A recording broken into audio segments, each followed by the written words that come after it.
We are with Harry and Tiffany Reed. We just finished and completed the kitchen remodeling at the houses. What can you tell us? It turned out great. We had a totally old 1959 kitchen, and we completely gutted it and moved the sink and moved where the stove was, and it turned out and made it completely wheelchair accessible, and it's now my own very kitchen that I've never had in my entire life. I like showing people who saw it before, and we just showed the insurance lady today for the insurance in the house, and it was, wow, she was very impressed. So it was very cool. That's nice to hear. What were how was the process like? From the beginning through the designing, through the actual work, how did you find the process? How tough was it? The kitchen is very challenging.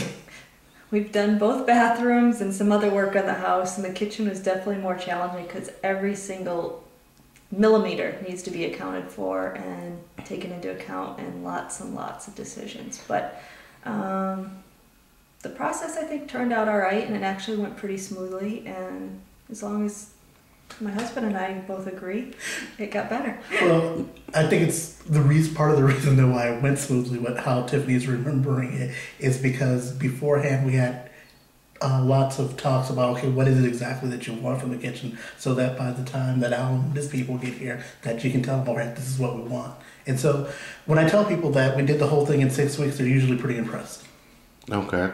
And you mentioned the designing process. I mean, we changed the plan like 2, 3, 4 times. Mm-hmm. How would you describe it? I mean, did it eventually got you to a point that we maximized your the options here in the kitchen?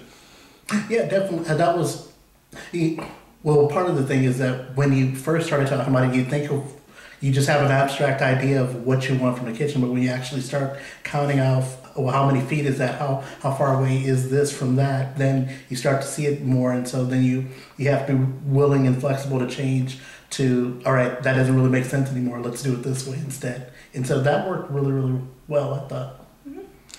What can you tell us, tell our potential customers about the process? What to expect? I mean, you've met me. I promise you things during the meeting. We talked about things. I was one of the estimates, but what made you choose me, us, as your performers over here? I'm curious to know. We worked with you before. We knew what to expect. You did get the job done, and the job turned out really nice. It wasn't cheap or half-ass. Okay. The workers came, and when the workers came, they did a great job, and they were quick. It wasn't scary. I guess it's that Tiffany mentioned that it wasn't cheap, but at the same time, is that I wasn't worried that, all right, what am I really going to get for this? So okay. The look of it wasn't cheap, is what I'm saying. Right. I don't know what else I want to say.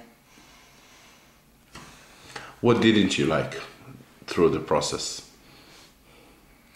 Well, just not having a kitchen probably is the number one thing. Okay. Of washing dishes in the bathtub isn't fun, but when you get the kitchen that you want at the end, it's worth it. But it's awkward to walk around. Well, for instance, our particular house is that it's a loop that you can walk around in circles in our house, and when you lose that, then having to walk around the house to get to some places reasonably close, it's not close anymore. Right. It's awkward. And you, Tiffany, what was the breaking point over here? Backsplash. The backsplash. Yeah, I could say that. Let's show the backsplash. Where's the nice backsplash? It was just it was a lot of decisions that had to be made, and sometimes quicker than you're willing to make them, and having the idea and style that you wanting. That's that my breaking point was the backsplash. Yeah. Well, and also being able to communicate the idea that what was in your head versus what was in my head, and we didn't do a good job of communicating that to each other. But then once we understood each other, then communicate to your guys, then it was pretty straightforward.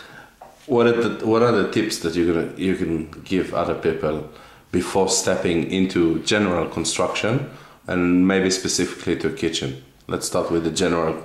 I would highly recommend anyone to get some CAD software to talk, especially if you're not the only one making decisions, if you have a spouse that you're making decisions, so you can start talking about what it is exactly that you had in mind, what it is the things that they care about, so that way at least it's clear in your heads what it is that you're trying to get to. Explain what the heck that is. Um, CAD software. Oh, I think people know. I don't think they do. Okay, it's computer-aided drafting software that you can buy for like $60 to a layman's level of designing what your kitchen's going to look like, so that you know how many cabinets there are, what type of cabinets, how tall they're going to be, what's going to be next to what, and so you can think about it for a while. Do I really want the stove this close to the sink, or is that too far? Now I have all right, but I was also referring in general construction, and I'll specify. If I recall right, when we first met, I was your first estimate. Mm-hmm. Was I? Mm-hmm. Yeah. And you made a decision to go ahead with me. Most people, stick to 3 estimates, 8 estimates, 4 estimates, and you still made your decision. Why did you make that decision after having only 1 estimate? Gut instinct. The instinct? Pretty much. Gut instinct, and we needed to get moving quickly. Mm-hmm. I needed to have the job done quickly, so we could move in, because it was gonna every time when we first originally did the first construction, we were paying rent and also a mortgage on the house, so we needed to get. Right. And I couldn't get into the house because it wasn't accessible to even move in, so we needed to get the work done as quickly as possible so we could stop paying rent. Well, that was, for me, that was part of it, and I think part of that gut instinct was not just telling us what we wanted to hear, it was also telling us what we needed to hear. That, well, yeah, it's going to be this expensive, and I believe one of the questions Tiffany asked you is that, all right, do you have any customers who hate you? And said, well, yeah, there's a couple of them. You can't please everybody. And Yeah, freaking ones. Yeah, and I've worked with the general public, and I can attest to that, yeah, you can't please everyone. But so, strongly gut instinct, yeah, definitely. You probably felt like you were honest and being pretty straightforward with us. Did I keep it up? Yeah. Well, Harry and Tiffany Reid, thank you for doing the kitchen, the bathrooms, the cement, the flooring, the painting. No, the painting you did. We painting most of it. Okay, good.